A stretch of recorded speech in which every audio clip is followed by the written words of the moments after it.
Teamwork isn't just nice to have in business, it's the undisputed competitive advantage. When your team members work as a unified force, your whole operation benefits through higher productivity, thriving creativity, and unstoppable momentum. Welcome to the Impactful Teamwork Podcast, where we share with you strategies and tactics to help you develop game-changing teams so that you and your business can make a real difference in the world.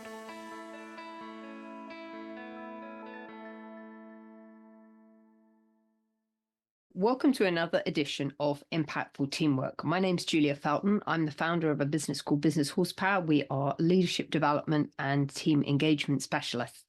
And I'm delighted to be your host and guide for the next 20 minutes while we're going to delve into a topic that I am really fascinated about related to teamwork. And this is the concept of collaboration over competition. And I think this is a subject that's really relevant in the business now more than ever.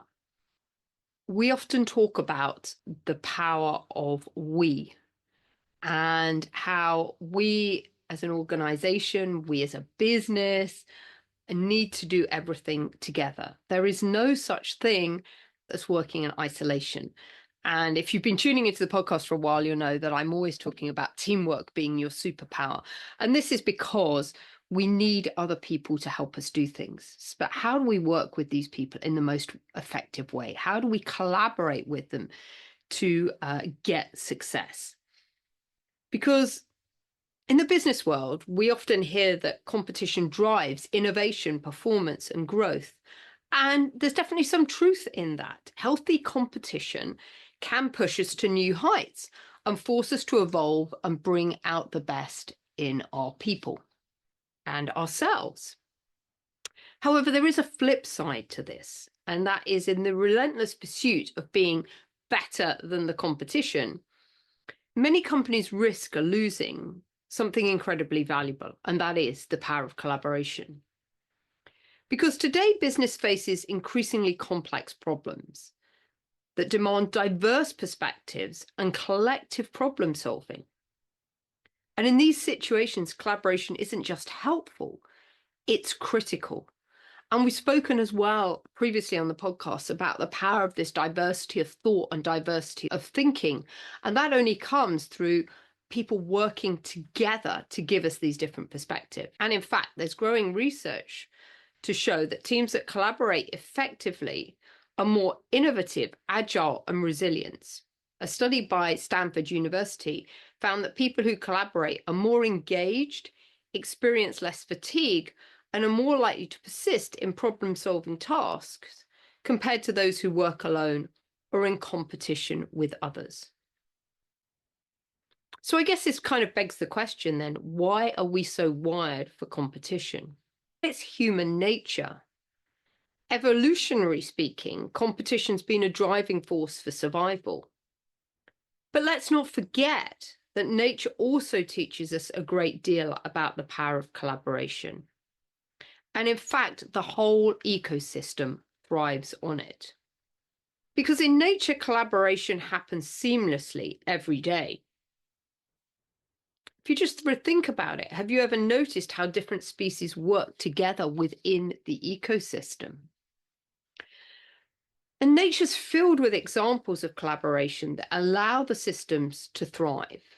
For example, the bees and the flowers is perhaps one of the most well-known symbiotic relationships in the natural world.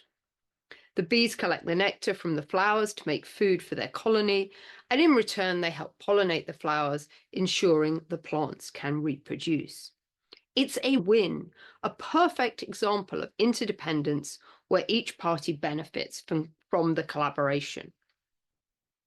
Or how about the fascinating example that comes from trees? Through a network known as the Wood Wide Web, trees in the forest are interconnected through their roots by a system of fungi. And it's this network that allows the trees to share nutrients, warn each other about diseases, and even transfer resources from healthier trees to weaker ones. And it's this kind of resource sharing that helps the entire ecosystem remain balanced and resilient in times of stress.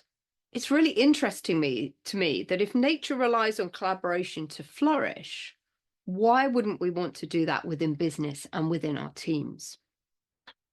Because ecosystems remind us that individual success often depends on cultivating well-being, and businesses are no different. So why is collaboration crucial now more than ever? I think the reason is because we face unprecedented challenges.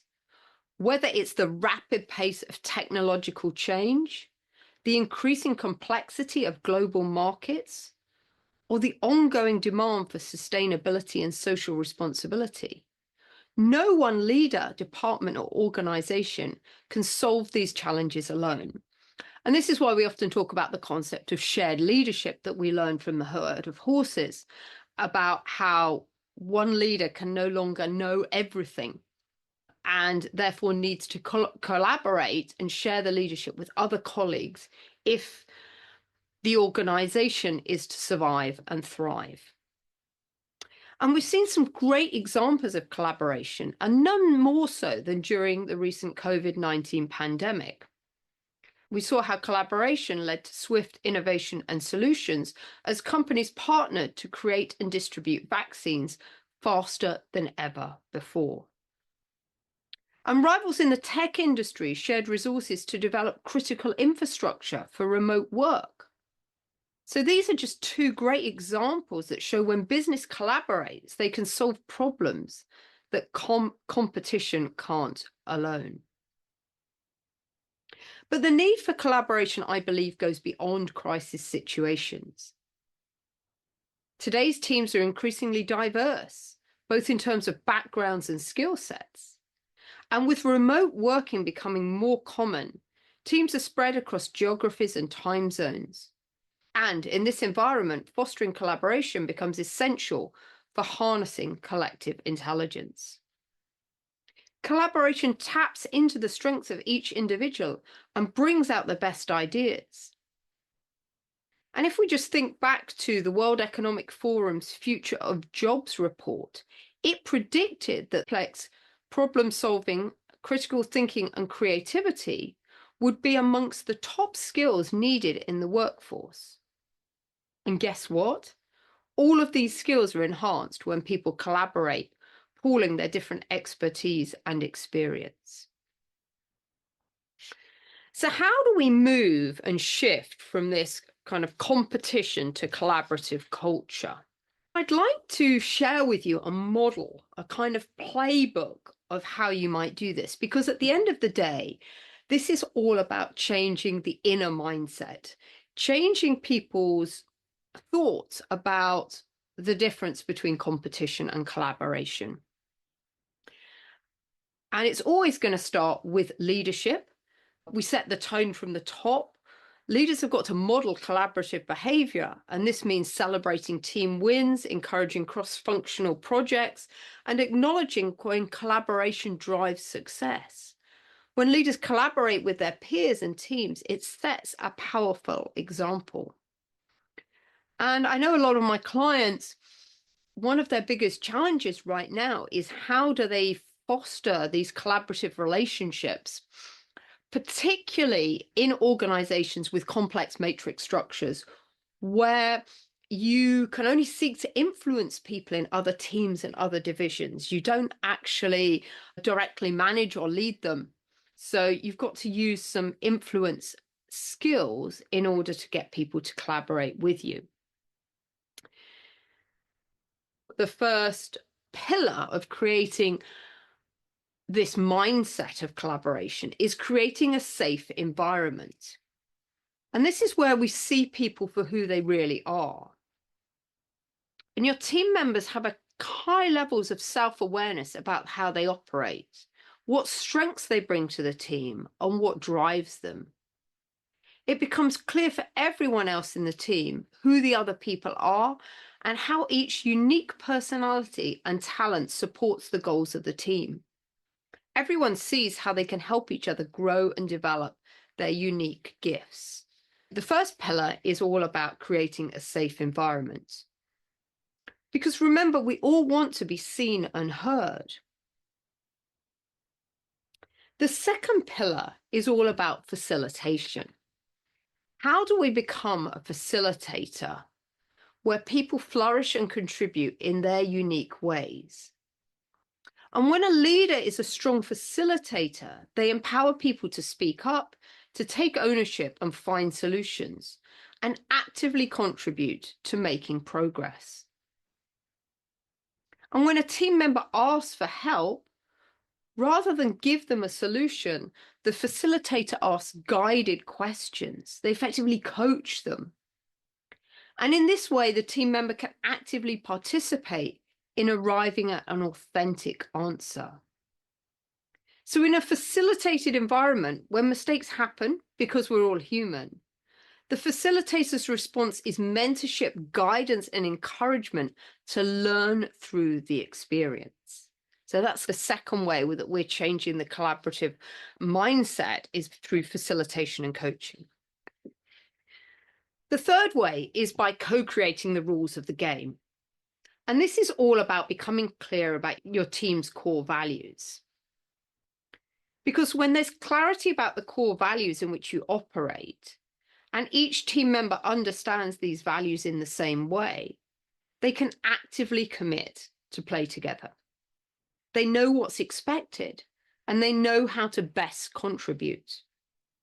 And it's a bit like when we play a board game or a game of tennis, or you're playing in an orchestra, for example. There are rules.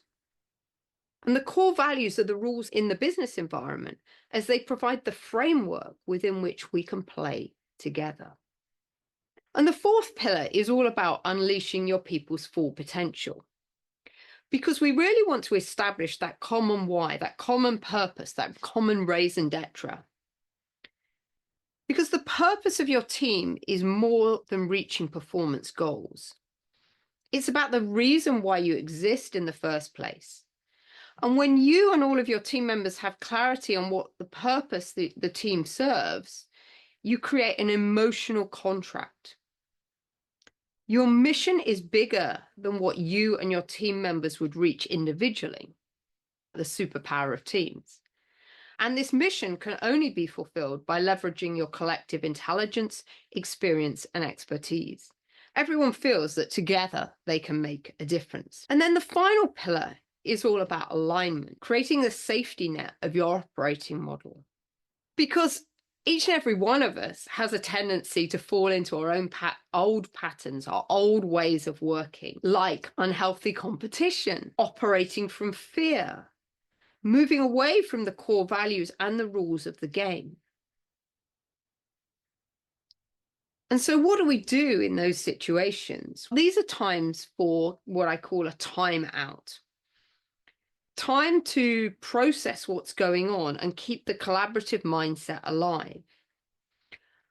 And ways that we can do this are, for example, a check-in. You might want to have a daily check-in at the beginning of each day so that you can give people any opportunity to bring up where they might feel misaligned from the core values, the direction, and the purpose, and help reset people and get them on the same page.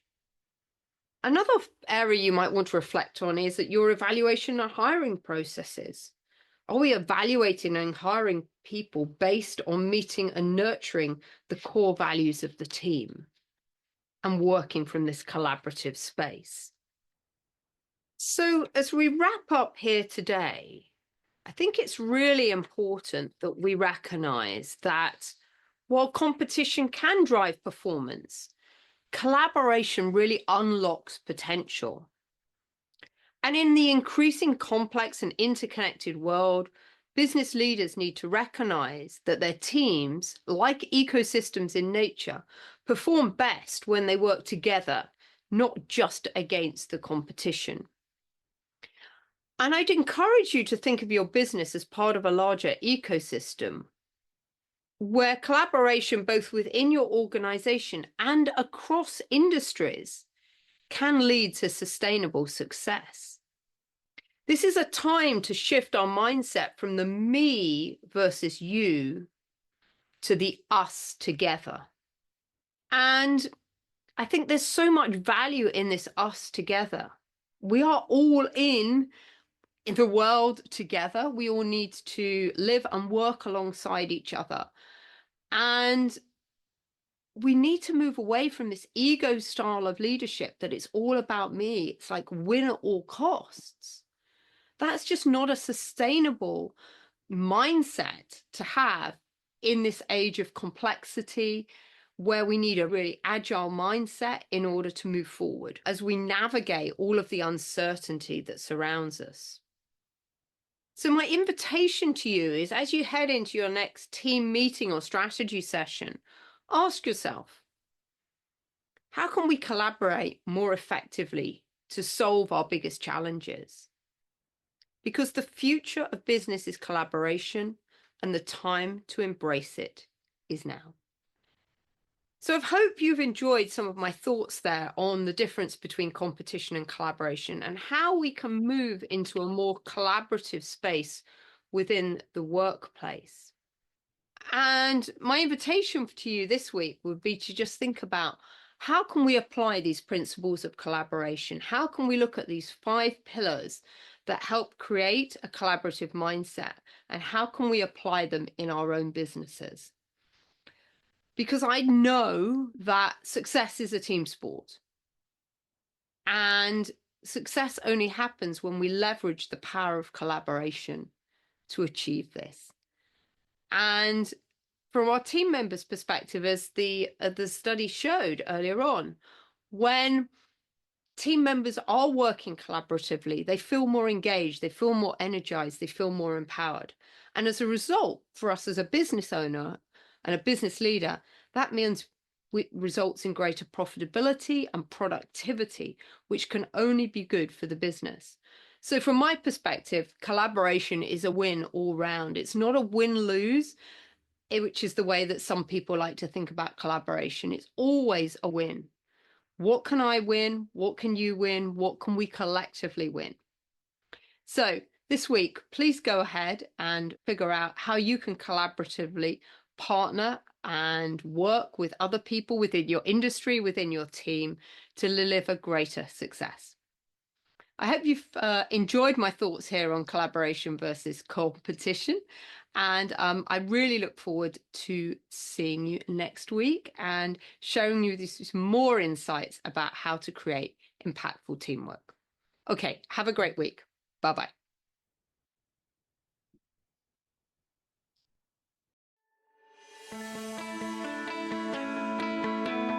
Thanks for listening to the Impactful Teamwork podcast.